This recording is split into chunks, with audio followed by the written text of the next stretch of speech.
અને જય મહાદેવ. કેમ છો બધા? મારી ચેનલ એજનસ ફૂડ સ્ટેશનમાં તમારું સ્વાગત છે. વિટામિન B12 થી ભરપૂર એવો ગોઠલીનો મુખવાસ તો તમે દર વર્ષે બનાવતા જ હશો, પણ આજે આપણે એકદમ નવી જ રીતે ગોઠલી બાફ્યા વિના તેની ખીચી બનાવીને ગોઠલીનો મુખવાસ બનાવીશું. આ મુખવાસ એકદમ ટેસ્ટી બને છે, તો ચાલો તેને બનાવવાની શરૂઆત કરીએ.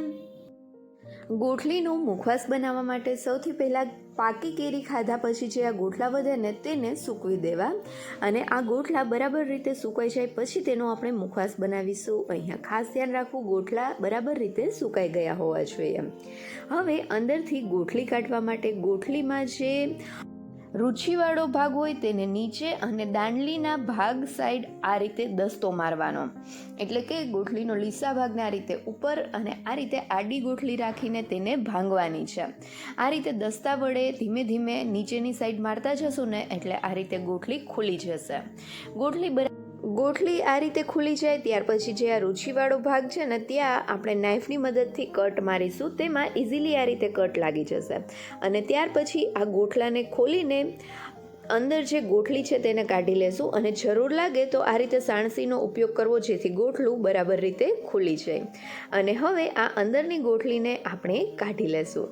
તો અહીંયા જોઈ શકાય છે કે ગોઠલી સુકાઈ ગયા પછી આ ગોઠલી કાઢવા ખૂબ જ સરળ છે. તો હવે આ જ રીતે આપણે બધી જ ગોઠલીને કાઢી લેશું. તો હવે આપણે બધા જ ગોઠલાને તોડીને અંદરથી ગોઠલીને કાઢીએ. ત્યાં સુધીમાં જો હજી સુધી તમે મારી ચેનલને સબસ્ક્રાઈબ નથી કરી તો નીચે આપેલા સબસ્ક્રાઈબ બટન પર પ્રેસ કરો અને બાજુના બેલ આઇકન પર ક્લિક કરો, જેથી તમને મારા નવા વિડીયોનું નોટિફિકેશન મળતું રહે. અને હવે થોડી વાર પછી અહીંયા જોઈએ તો જોઈ શકાય છે કે બધા જ ગોઠલામાંથી આ રીતે આપણે ગોઠલી કાઢી લીધી છે. અને હવે ગોઠલી ઉપર જે આ છાલનો ભાગ હોય તેને આપણે કાઢી લઈશું. જો હાથેથી નીકળી જાય તો હાથેથી કાઢવું, અથવા તો આ રીતે ચપ્પુની મદદથી પણ તમે આ છાલને કાઢી શકો છો. બધા ગોઠલાની છાલ કાઢ્યા પછી જરૂર લાગે તો આ ગોઠલાને 1 થી 2 વખત ચોખ્ખા પાણી વડે બરાબર રીતે ધોઈને કોરા કરી લેવા. અને હવે આ ગોઠલાને આપણે બાફવાના નથી. આજે આપણે બાફ્યા વગર જ નવી રીતે ગોઠલીનો મુખવાસ કરવાનો છે. તો આ ગોઠલીને જાડી ખમણીની મદદથી અથવા તો આ રીતે ચિપ્સ કરવાના મશીનની મદદથી ખમણી લેશું. જો તમે ખમણ કરવું હોય તો ખમણ પણ કરી શકો છો અને આ રીતે ચિપ્સ પણ કરી શકો છો. અત્યારે હું આ રીતે ચિપ્સ કરી રહી છું, કેમ કે ચિપ્સ કરવી થોડી સરળ છે. ગોઠલીને ખમણતી વખતે ઘણીવાર હાથમાં લાગવાની શક્યતા રહે છે, પણ ચિપ્સ ખૂબ જ સરળતાથી થઈ શકે છે. અને જો ચિપ્સ પણ ના કરવી હોય ને તો આ રીતે ચપ્પુની મદદથી તમે એકદમ નાના ટુકડામાં ગોઠલીને સુધારી પણ શકો છો. અને અહીંયા જોઈ શકાય છે કે આ ગોઠલીની ચિપ્સ કેટલી ફટાફટ થઈ રહી છે. થોડી વારમાં જ બધી ગોઠલીની ચિપ્સ થઈને તૈયાર થઈ ગઈ છે. તો આ રીતે ગોઠલીની ચિપ્સ તૈયાર થઈ જાય ત્યાર પછી આ ગોઠલીને કોઈ પણ મોટા વાસણમાં અથવા તો પ્લાસ્ટિક ઉપર છૂટી ગોઠવીને તેને સૂકવી દેશું. આ ગોઠલી મોસ્ટલી 1 થી 2 દિવસમાં જ બરાબર રીતે સુકાઈ જાય છે. જેમ ગોઠલી પાતળી હશે ને તેમ તે જલ્દી સુકાશે. 1.5 થી 2 દિવસ તડકા અને છાયામાં સૂકવ્યા પછી અહીંયા જોઈ શકાય છે કે આ ગોઠલી બરાબર રીતે સુકાઈ ગઈ છે. હવે ગોઠલીમાં જે નીચે ભૂકો રહેલો છે તે ભૂકો ના આવે તે રીતે આપણે આ ગોઠલીને મિક્સી જારમાં લઈ લેશું.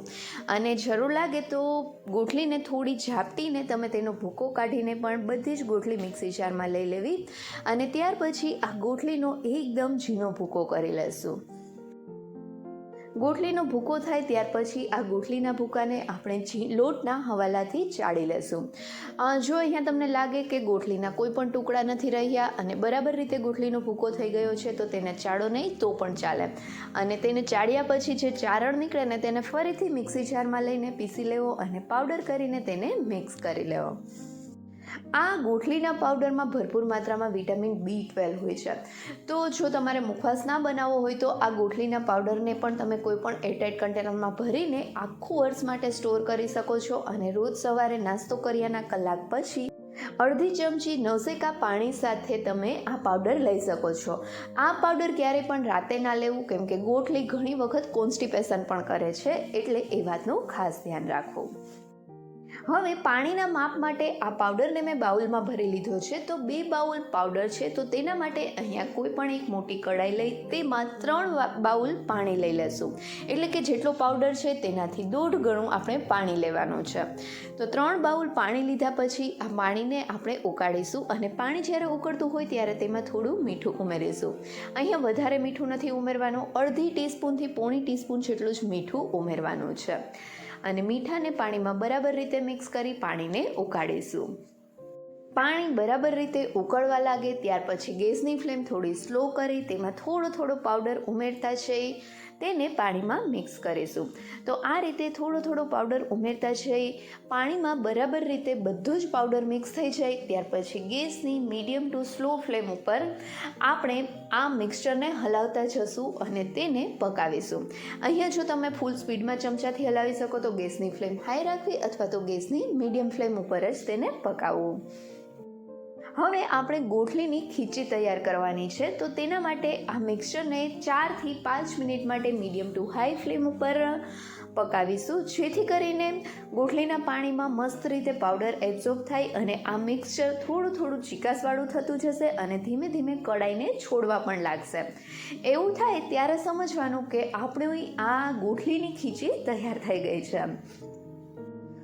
તો 5-1 મિનિટ જેવો આ ખીચીને પકાવ્યા પછી હવે અહીંયા જોઈ શકાય છે કે આ ખીચી ધીમે ધીમે કડાઈને છોડવા લાગી છે. જ્યારે આપણે આ ખીચીને હલાવીએ ને ત્યારે તમે સાઈડમાંથી જોજો કે ખીચી કડાઈને છોડવા લાગી છે અને આ મિક્સચર પણ એકદમ ચીકાસવાળું થઈ ગયું છે. એનો મતલબ છે કે આપણી આ ગોઠલીની ખીચી તૈયાર છે. અહીંયા તમને અત્યારે જોઈને લાગશે કે આ ખીચી તો હજી બહુ ઢીલી છે, પણ તે હજી ઠંડી થશે ને એટલે વધારે થીક થશે.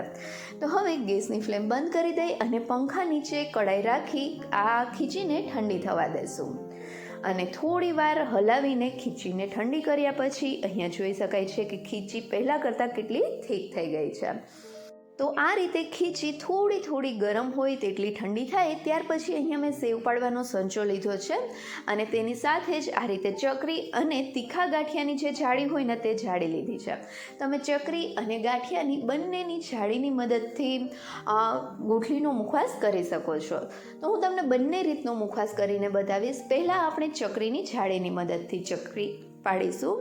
તો સંચામાં આ રીતે આપણે ખીચીને ભરી ત્યાર પછી કોઈ પણ ચોખ્ખું પ્લાસ્ટિક લઈ પ્લાસ્ટિક ઉપર આપણે મુખવાસ પાડીશું. જો આ સમયે ખીચી ગરમ હશે તો આપણી ચકરી બરાબર રીતે પડશે નહીં, કેમ કે ચકરી જાડી થશે અને તેના આ રીતે લોંદા પડશે. એટલે જો તમને એવું લાગે કે હજી ખીચી થોડી ગરમ છે તો આ જે આપણે ચકરી પાડી છે તેને કાઢી લઈ ફરીથી સંચામાં ભરી અને ફરીથી ચકરી પાડી શકો છો. અને હવે અહીંયા જોઈ શકાય છે કે આપણે બધી જ ખીચીમાંથી આ રીતે સેવ અને ચકરીની જાળીની મદદથી સેવ અને ચકરી પડાઈ ગઈ છે. હવે આ મુખવાસને આપણે તડકે 2 થી 3 દિવસ માટે બરાબર રીતે સૂકવી લઈશું.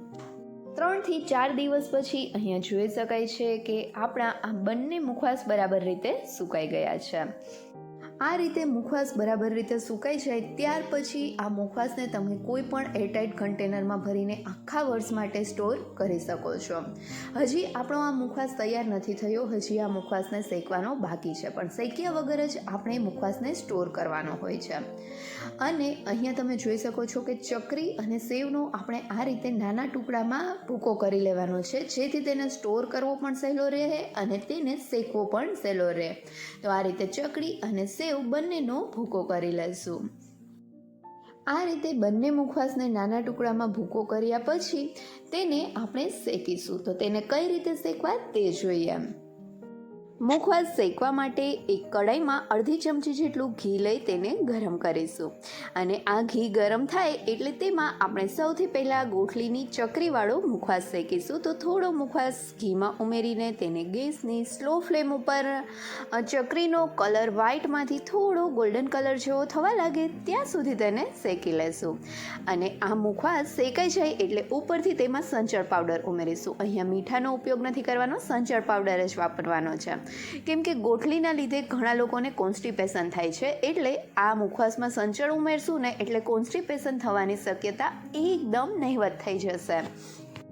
સંચળ પાવડર બરાબર રીતે મિક્સ કર્યા પછી આ ચકરીના મુખવાસને ઠંડો કરીશું અને એ જ કડાઈમાં આપણે સેવવાળો મુખવાસ શેકીશું. તો તેના માટે પણ અડધી ચમચી જેટલું ઘી લઈ ઘીને ગરમ કરીશું. ઘી ગરમ થાય એટલે સેવને પણ ગેસની સ્લો ફ્લેમ ઉપર તેનો કલર ચેન્જ થાય અને સ્લાઇટ સફેદમાંથી થોડો ગોલ્ડન કલર થાય ત્યાં સુધી તેને શેકીશું. ઉપરથી સંચળ પાવડર વેરીને સેવવાળો મુખવાસ પણ તૈયાર કરીશું. આ મુખવાસને શેક્યા પછી તે એકદમ ક્રિસ્પી અને ફરસો તૈયાર થાય છે. તો તમે પણ એક વખત આ ગોઠલીનો મુખવાસ જરૂરથી ટ્રાય કરજો અને મને કમેન્ટ કરીને કહેજો કે તમને આ રેસીપી કેવી લાગી. જો રેસીપી ગમે તો વિડીયોને લાઇક કરજો અને તમારા ફ્રેન્ડ સાથે શેર પણ કરજો. અને હા, મારી ચેનલને સબસ્ક્રાઈબ કરવાનું ભૂલતા નહીં. Thank you so much.